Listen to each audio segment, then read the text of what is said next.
Com o passar dos séculos, mudamos nosso modo de ver o mundo.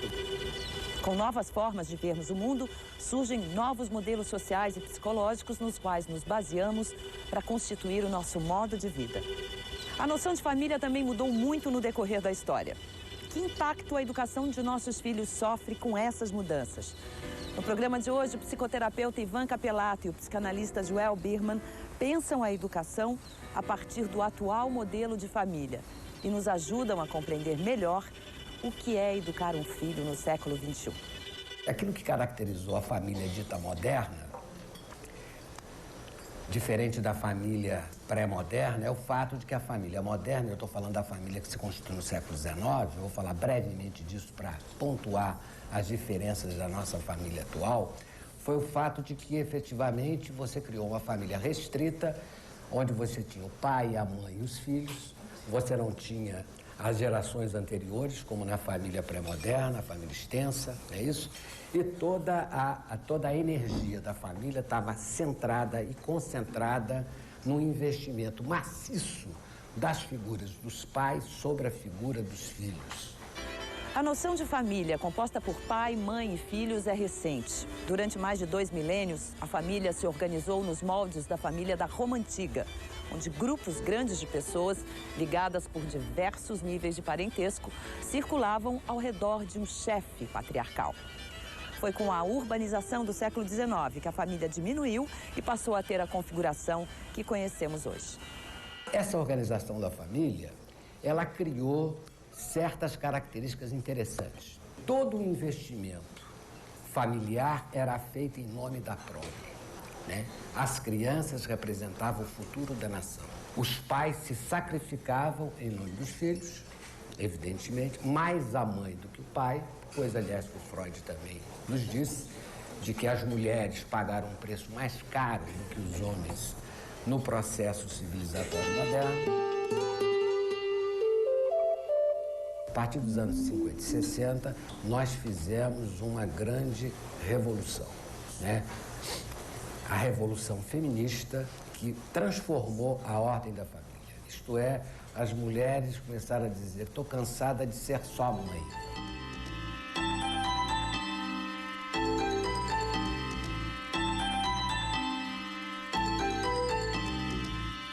Foi a revolução mais profunda da história e aquela que se deu num espaço mínimo, que é o espaço entre o quarto e a cozinha. É claro que para que essa revolução feminista acontecesse, necessário foi a criação dos procedimentos anticoncepcionais seguros, para que as mulheres pudessem efetivamente separar o mundo do desejo e o mundo da reprodução. E poder definir quando eu quero ter filho e quando eu não quero. Se é que quero. Aquilo que até então era fundamental para qualquer mulher ou para qualquer homem, o ideal da família, né? E o ideal do casamento, se tornou alguma coisa que é subsumido ao ideal do desejo dos parceiros. Isto é, eu quero estar casado com alguém, né, ou ter filho com alguém, se ele ou se ela consegue ser um promotor da minha expansão em outros domínios. Se ele me atrapalhar, eu não quero mais. Ninguém vai ser pai ou mãe, mulher ou marido por obrigação, no sentido de que a família é uma coisa ideal e idealizada. Foi essa mudança que vai mudar, criar uma nova forma de organização familiar. Nós vamos ter, seja o crescimento das famílias monoparentais hoje, né? Isto é, famílias que têm o filho que vive só com o pai ou só com a mãe, por exemplo. Ou nós vamos ter essas proles em que se mistura uma ex-prole do novo marido, a ex-prole da nova mulher, e você não sabe bem ali dentro quem é a autoridade, se é o padrasto, se é o pai, se é a mãe, se é a madrasta. Quer dizer, há uma espécie de diluição da autoridade. Ao ser exposta já nos seus primeiros anos de vida à autoridade dos pais, expressa através de punições e aprovações, a criança acaba assimilando internamente os seus padrões morais e controlando impulsos que não seriam socialmente bem aceitos. Forma-se assim o superego ou o supereu, que é a capacidade de não usarmos nossa raiva, nossa sexualidade e a nossa inveja na hora em que bem quisermos. Toda essa experiência primária da relação da criança com a família, onde essas instâncias psíquicas e esse tal do supereu se constituía, ele foi deslocado para essas escolas maternais ou creches. Entretanto, as escolas maternais e as creches não acolhem as crianças do mesmo jeito que os pais de antigamente. Existe hoje uma espécie de confronto entre família e escola, sobretudo escolas secundárias. Por quê? Porque a família quer que a escola fique com a socialização total das crianças. E as escolas dizem assim, eu não posso, eu não aguento, eu não tenho estrutura para isso. Eu posso fazer a socialização secundária, eu não posso fazer a socialização primária. O processo pelo qual aprendemos a nos comportar de modo a sermos aceitos pela sociedade é chamado de socialização. Para o sociólogo francês Pierre Bourdieu, nossa personalidade é formada na socialização primária, feita pela educação em família. Então, quando entramos na escola, vivemos a socialização secundária, na qual aprendemos a conviver em grupos a partir das bases de socialização dadas em casa. Até a década de 60, estas duas instituições, família e escola, estiveram bem separadas e cada uma com um papel bem definido na formação do indivíduo. Mas hoje, os papéis parecem estar embaralhados. Houve uma crise, há uns 3 anos atrás, numa escola secundária no Rio de Janeiro, exatamente em torno da questão da autoridade, que era o fato das crianças terem ido com a escola fazer uma excursão em Ouro Preto. Aí chegaram lá, uma garotada resolveu fumar maconha, né? Resolveu fumar maconha, a escola falou, é proibido fumar maconha, não pode fumar maconha na excursão. E, efetivamente, a escola castigou os garotos, castigou no sentido de dizer, olha, a norma é não fumar maconha. E os pais foram deram proteção às crianças contra a escola, criaram um problema, e que eu acho que é um problema em torno desse ponto que eu estou insistindo aqui, né? Quem dá a socialização primária? É a escola ou é a família? A minha pergunta é a seguinte, você falou bastante sobre a mulher que saiu de casa, foi para o mundo, foi procurar uma realização profissional. E hoje já está feito. Eu sou uma dessas mulheres, eu sou realizada profissionalmente, tenho filho, eu tenho instinto materno aguçado. E muitas pessoas falam, o importante é a qualidade da convivência e não o período que você fica com os filhos. Outros dizem que não. Até que ponto eu posso continuar com a minha realização profissional e ainda ter filhos criados com o interior não tão vazio? Evidentemente que não há nenhuma oposição entre ser mãe e ser mulher. Seria um absurdo, né?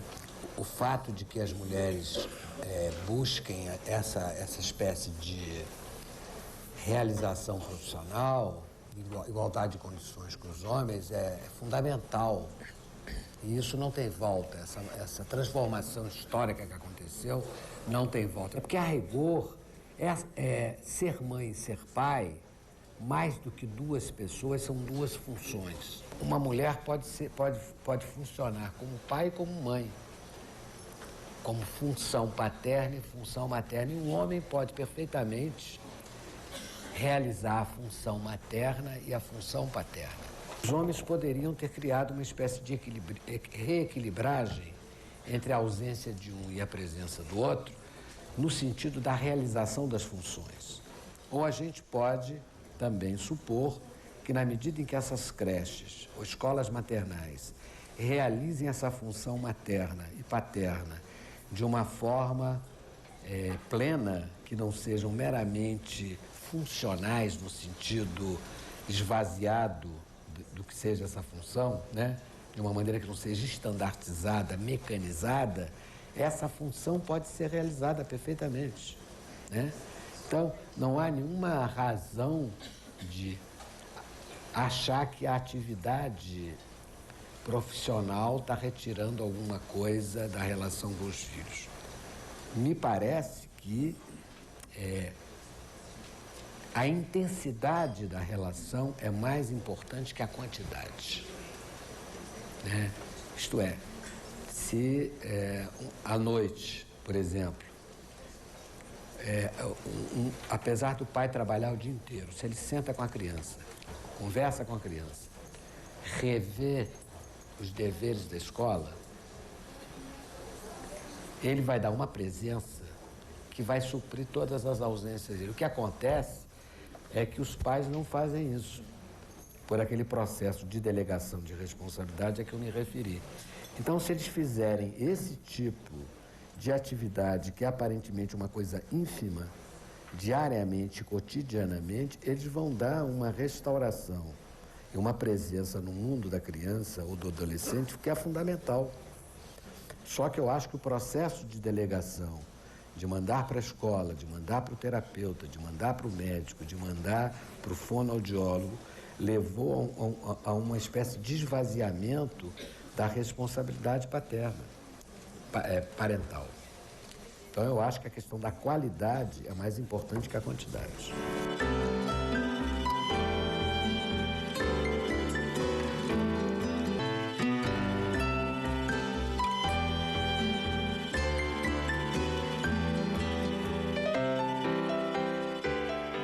Com a criança indo para a escola cada vez mais cedo, os papéis e limites da educação escolar e da educação dada em casa se confundem.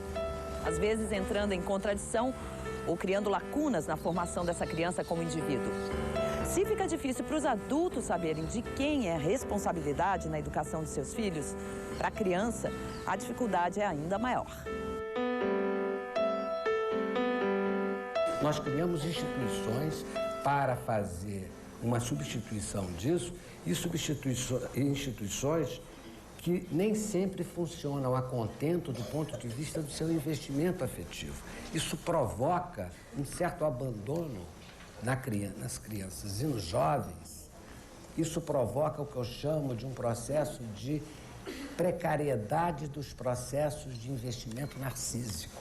Elas são, por um lado, preparadas para o vestibular desde 2 anos de idade, mas elas afetivamente são pouco investidas. Afetivamente elas são pouco investidas.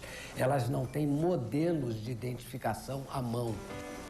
No início da infância, a criança toma a si mesma como objeto de amor e experimenta uma sensação de onipotência ao descobrir que pode investir toda a energia em si mesma e em objetos próximos, que lhe parecem ser controlados apenas pelo poder do seu pensamento.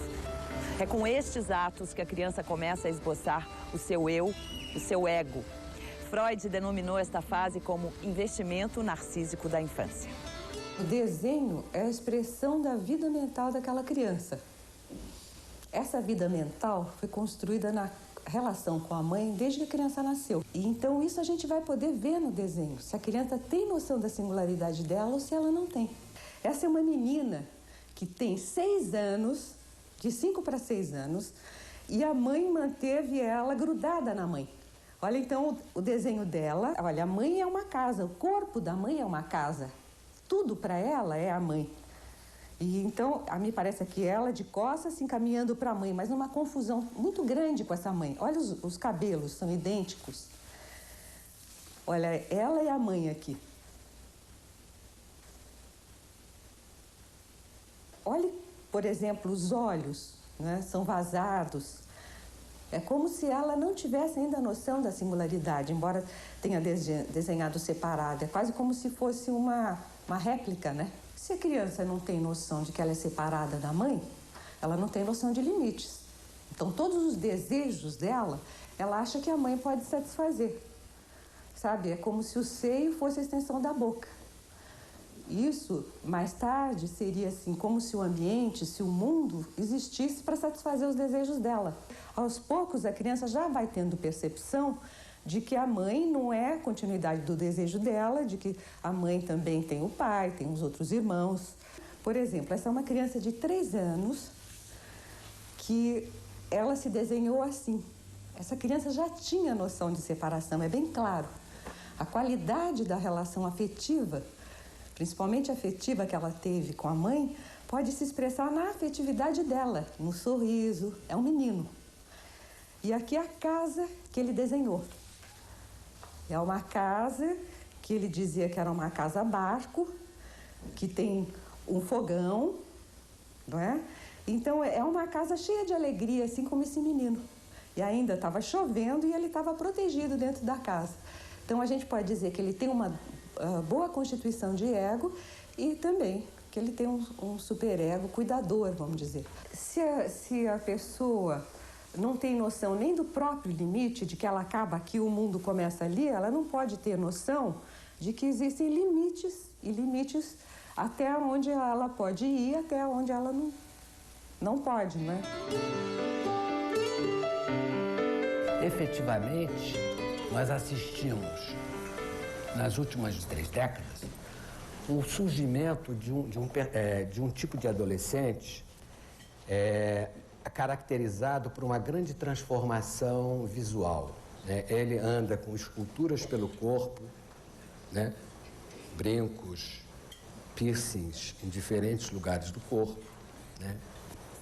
Até nos órgãos genitais, na língua, né? Quer dizer, há toda uma esculturação por piercings que os jovens passaram a fazer, é isso? E, por outro lado, eles restauraram a tatuagem corporal. Eles passaram a usar ostensivamente uma tatuagem corporal, que era uma prática, na nossa tradição, ou uma prática de classes populares, ou uma prática dos marinheiros, né? Que eram os sujeitos que atravessavam os oceanos e marcavam no corpo algumas coisas que evocavam os portos conhecidos para eles não se sentirem inteiramente perdidos no mundo das tormentas. E me parece que se isso está acontecendo, né, é porque alguma coisa no nível de autoestima, da imagem corporal dos jovens, se fragilizou. Segundo Lacan, a criança, ao se olhar no espelho e comparar seu reflexo com a imagem de outra pessoa, percebe em si mesmo e na imagem do outro a unidade que ainda não possui, já que antes disso ele reconhecia-se apenas como partes. Só percebia sua mão, por exemplo, quando ela entrava em seu campo de visão. O que ele vê no espelho é um esboço daquilo que futuramente será seu próprio ego. A construção desse ego está ligada à autopercepção e à capacidade de confiar ou não em si mesmo, a autoestima. Então, o que acontece? Quer dizer, quando eu boto piercings no meu corpo, nas diferentes partes do corpo, o que eu estou fazendo é botar uma espécie de parafuso para segurar a minha imagem corporal. Senão, ela vai se desvanecer concretamente. Eu preciso fazer uma ortopedia da minha imagem corporal, porque o investimento narcísico que eu tive foi tão pequeno que se eu não botar parafuso para segurar a imagem cai. Os jovens hoje são altamente ressentidos de os pais terem dado para eles um mundo onde eles não veem possibilidade de futuro fácil, né? Dentro dessa dificuldade de inserção do mundo, né? Quer dizer, então, nessa perspectiva, há um ressentimento dos jovens em relação ao mundo dos adultos, que é um ressentimento importante, né?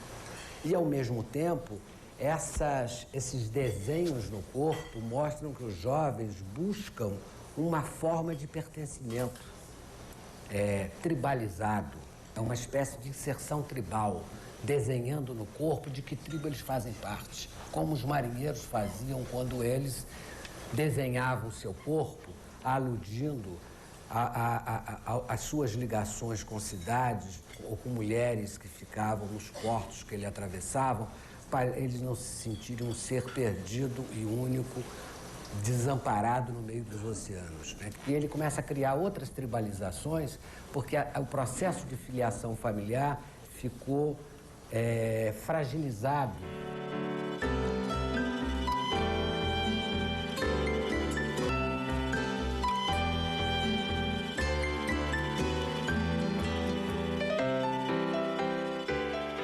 Depois da Revolução Feminista, a família não é mais um lugar especialmente voltado para a educação da criança.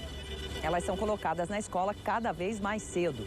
E o superego, que deveria ser construído na criança pela autoridade e presença dos pais, acaba sendo mal formado. Sem um superego bem formado, a criança cresce na perigosa confusão entre o que é certo e o que é errado. Em 2000, no primeiro Congresso Mundial sobre a Saúde da Criança, a Organização Mundial de Saúde nos premia com uma notícia ruim dizendo: gente, tem pouco lúcido no mundo, tem muito pouca gente com superego, tem pouca gente com superego, tem muita gente pulsional, tem muita gente fazendo mal para os outros, tem muita gente fazendo mal para si mesmo. A saúde no mundo está muito ruim, a política no mundo está muito ruim, tem pouca gente cuidando, tem pouco professor lúcido, tem pouco político lúcido, tem pouco pai lúcido, né? Tem pouca gente lúcida. O que significa isso? Significa que nós estamos cuidando mal das nossas crianças, nós não estamos dando limite. Se vocês lerem o artigo do Jurandir, Dias de Sombra, Dias de Luz, vocês vão ver a descrição que ele faz daquele menino que matou o João Hélio. A repórter pergunta para o menino assim: mas você viu que tinha um menino pendurado no carro? E ele diz: eu vi. Mas você não sentiu vontade de parar para tirar o menino do carro? Não, porque alguém podia bater em mim. Mas o que você fez? O que você estava fazendo? Eu estava tentando bater o menino no poste para ver se ele caía. E você não pensou que esse menino podia ser seu filho? Não, eu não tenho filho. Percebe? O que esse menino está dizendo? Esse menino está dizendo o horror de não ter o sentimento de alteridade. Ele não sabe perceber o que é o outro, o que é o outro, o que o outro sente. Ele não sabe se ver como um outro, ele não sabe se colocar como um outro. Ele não sabe imaginar que o outro existe em função dele, que ele existe em função do outro. O outro é aquele que me lesa, não importa quem seja o outro. Meu pai, minha mãe, meu irmão, meu vizinho, o estranho na rua, o anônimo, o menino que está pendurado no carro. O fato do outro existir é o fato de que me falta alguma coisa. O relógio que o outro tem é um motivo de tristeza e de raiva para mim. O corpo do outro, a casa do outro. Eu sou pobre porque você é rico. Eu sou feio porque você é bonito. Eu não tenho esse relógio porque você tem. Eu sou baixo porque você é alto. Eu sou negro porque você é branco. Esse é o discurso da ausência de superego.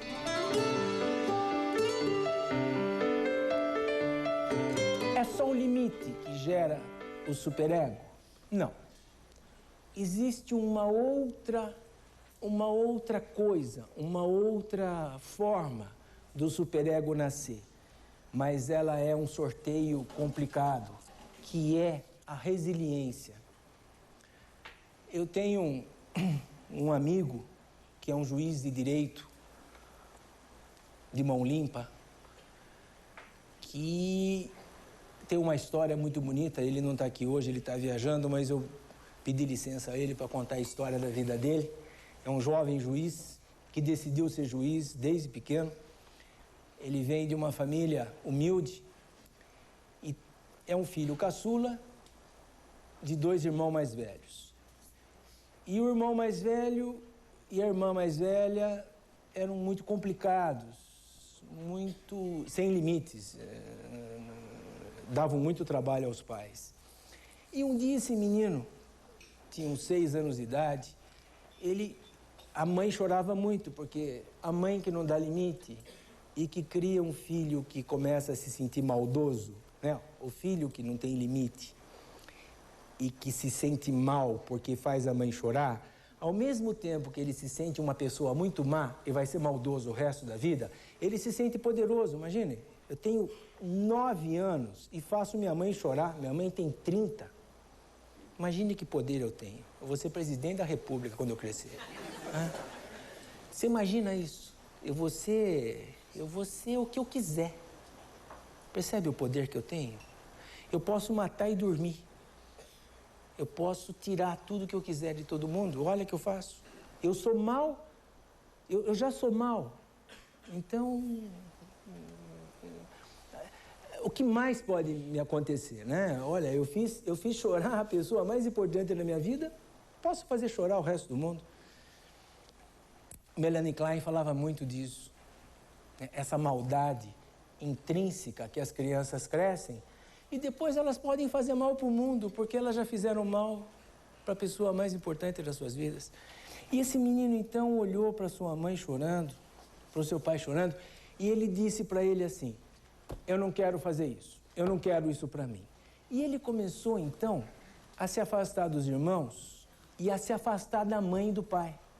E começou a estudar, começou a se isolar e fazer uma primeira série esplêndida.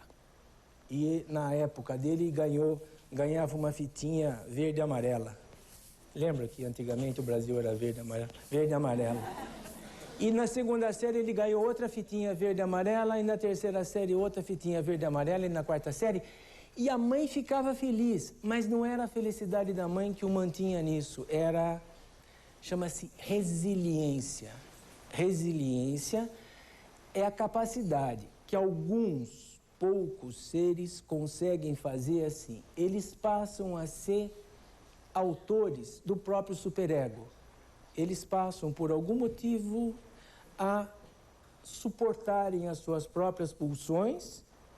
E ele fez isso com a infância, com a adolescência e não teve nenhum prejuízo na fase adulta.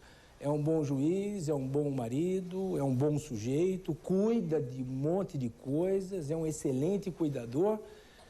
A gente dá o nome de resiliência, que é uma outra forma de aquisição de superego, sem muito prejuízo para a personalidade.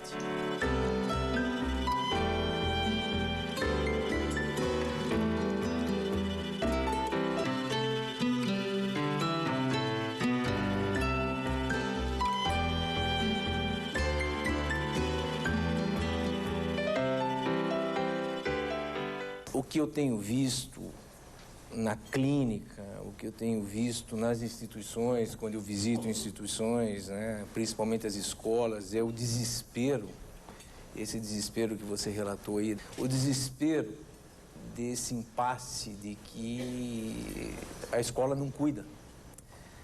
E o que resta à escola é ficar mesmo, desde o início que ela recebe a criança, ficar preparando a criança para esse futuro intelectual, para esse futuro estúpido aí do vestibular, porque não há espaço para esse cuidado. E eu fico preocupado com a empregada doméstica, que passa o dia com algumas crianças dentro de casa, sem poder de ser uma cuidadora e sendo cobrada para ser. E o professor na sala de aula, e o tio, e enfim, e o pastor também.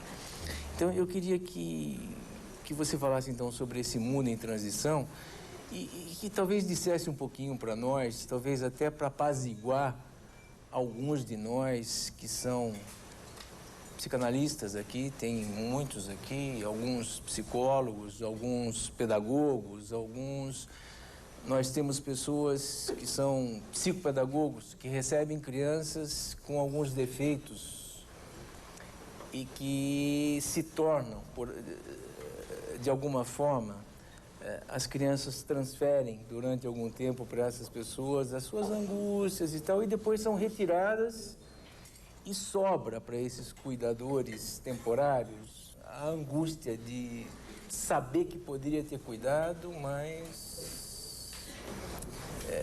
também não tem esse papel, né? A escola teria que assumir, né, e se transformar, né, numa outra coisa para que ela pudesse efetivamente criar parâmetros de autoridade, né, para as crianças. Né, padrões de interiorização, né, quer dizer, de não ser apenas um lugar onde as práticas de ensino, de formação intelectual se dessem, mas que tivesse ao mesmo tempo todo um papel na constituição afetiva da criança, né?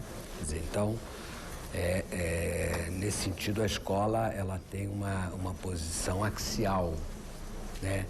Dentro desse processo de tentativa de restauração simbólica. Agora, me parece também que as outras atividades ditas técnicas, né? Você enumerou muito bem, você falou no médico, no dentista, no fonoaudiólogo, né? Quer dizer, no psicanalista, no psicólogo. Habitualmente, por uma espécie de... Essas figuras são objetos de transferência, né? As crianças pedem uma proteção diante do ababá, diante do desamparo em que elas estão, né? De forma que me parece que essas práticas técnicas, a gente deveria talvez ultrapassar o princípio de apenas um exercício técnico nessas atividades, exatamente para poder contemplar essa dimensão de queixa, né? E de transferências que essas crianças apresentam, isto é, o dentista, o médico, seja ele pediatra ou não, quer dizer, o psicólogo, o psicanalista, né? Não tratar o discurso das pessoas sem que ele tente, ao mesmo tempo, mexer alguma coisa em termos daquelas relações reais em que aquelas coisas estão acontecendo. Esse que eu acho que é o ponto importante. Porque, às vezes tem um escrúpulo, uma espécie de... Isso acontece muito... A ética profissional, né? Quer dizer, do psicanalista, por exemplo, de que, não, isso eu não me meto, o meu problema aqui é o que o sujeito me diz ou não me diz, eu não boto a mão na realidade, né? Mas me parece que faz parte do trabalho do psicanalista, do médico, do psicólogo, que ele possa mexer nas relações reais para que as relações simbólicas, para que o campo do discurso, da linguagem, ganhe consistência.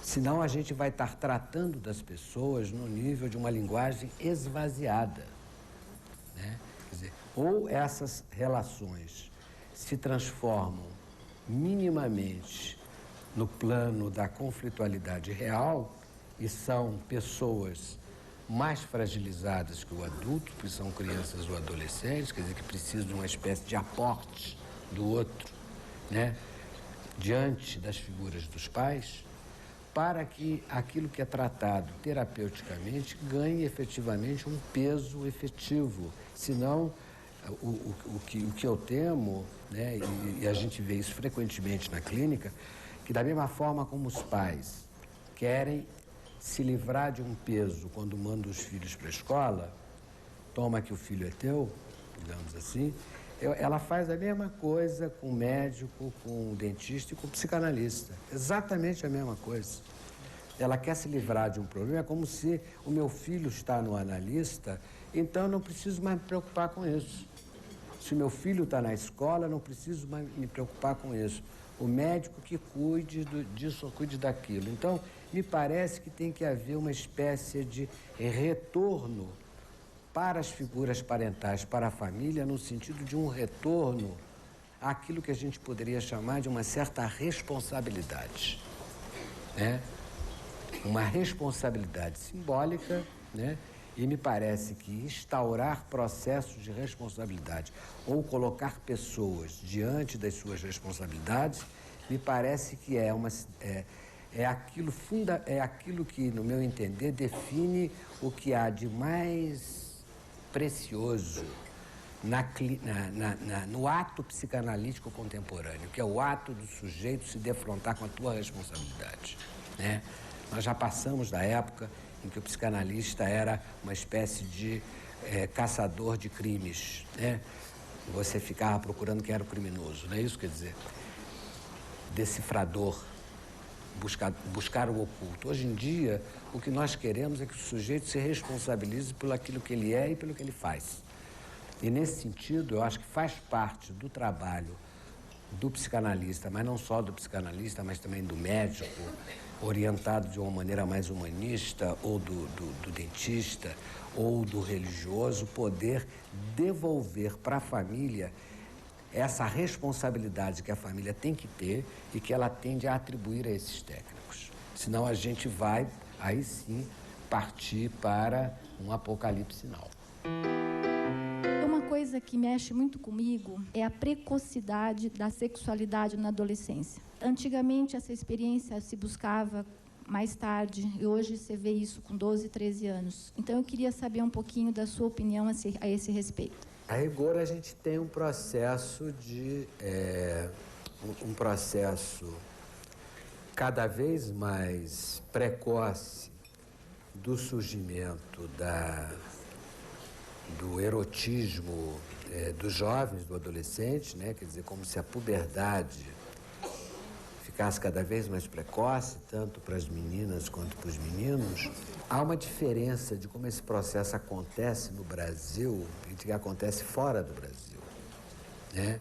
Quer dizer, no Brasil a gente tem um processo de precocidade sexual muito maior do que a gente vê em algumas sociedades europeias, particularmente uma que eu conheço um pouco mais, que é a sociedade francesa.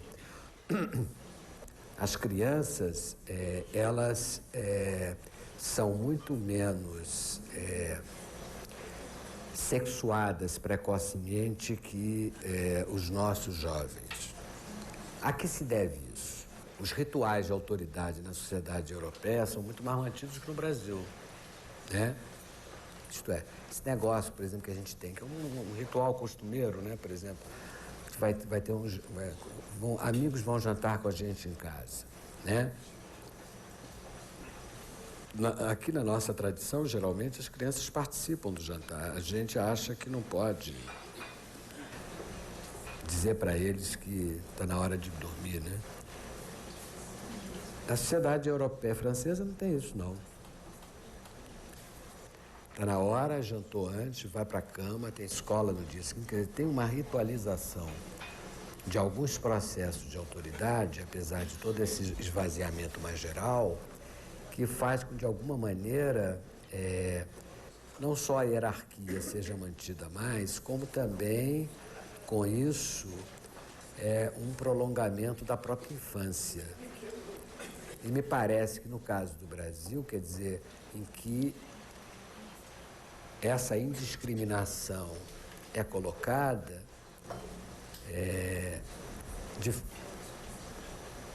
a maneira pela qual a criança lida com o desamparo dela diante dessa frouxidão da autoridade, tanto no nível familiar como no nível institucional, leva ela, além dela estar exposta, mais aqui do que lá também, a uma amostragem de muita coisa sexual e agressiva através da televisão.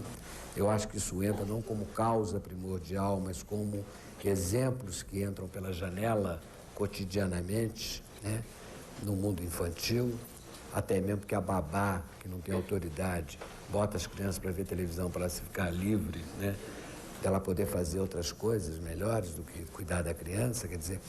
Então, esse material vai alimentando um imaginário onde a forma pela qual a criança se sexuar, se erotizar e acabar vivendo e começando uma puberdade mais precoce é o resultado. Isso por uma razão muito simples. O que a psicanálise descobriu, no fundo, é uma fórmula muito simples, de que a melhor forma que nós temos para lidarmos com a dor é o erotismo. Digamos que a descoberta do Freud foi essa. Ele não descobriu nada, porque isso já sempre se soube, mas de qualquer maneira ele sistematizou essa descoberta. Então, digamos que diante da dor, desse desamparo das crianças hoje, a erotização é uma maneira delas se protegerem da dor a que elas são expostas. É uma maneira delas tentarem resistir, se defender da dor que elas estão expostas. Eu acho que seria assim que que a gente poderia entender essa experiência. Nós estamos hoje diante de um mundo em que a política e a ética se faz num plano cosmopolita. Eu estou me valendo aqui de uma referência a um pensador francês chamado Jacques Derrida, que insiste nessa dimensão dos movimentos cosmopolitas. Eu acho que o movimento feminista ou o movimento gay são movimentos cosmopolitas, e eu acho que essa ética política, essa política da multidão, passa por aquilo que ainda o Derrida chama de uma ética da amizade. A gente precisa criar, hoje a gente tem condições de criar uma ética da amizade que era impossível quando nós ficávamos presos às nossas tradições nacionalistas, né? Onde o outro era um inimigo em potencial. Na medida em que nós nos tornamos personagens de um mundo cosmopolita, e essa é o que de positivo trouxe a globalização, né?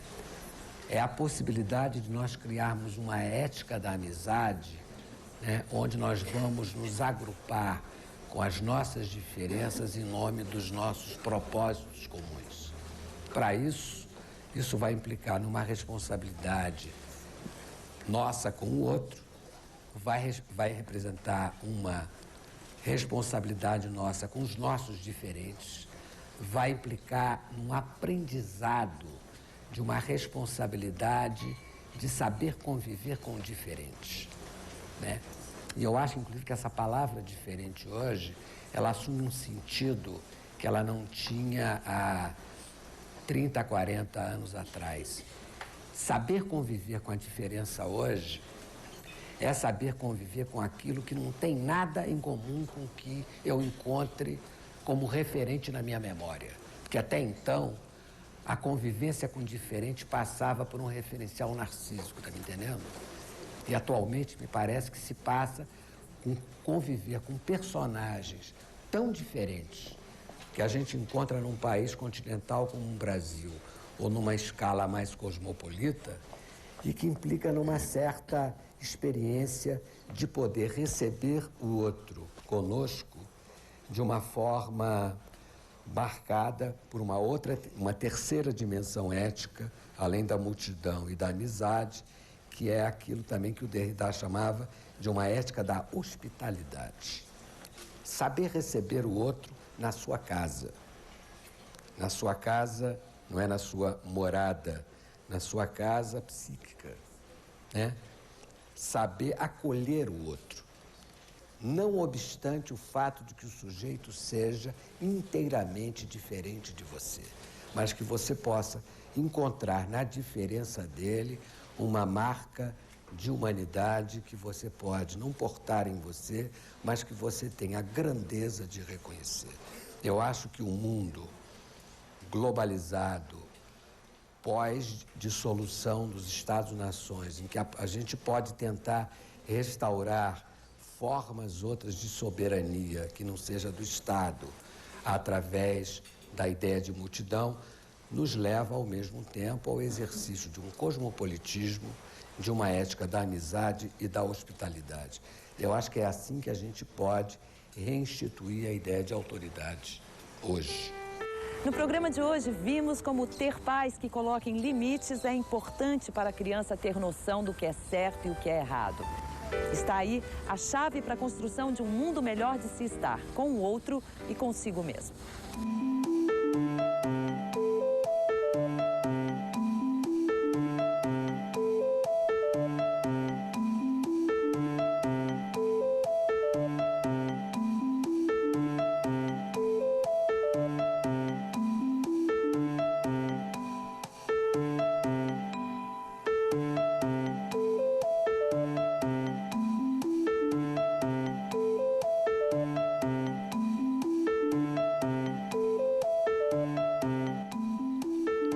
As principais notícias do Brasil e do mundo você acompanha no Jornal da Cultura, de segunda a sábado, 10 da noite.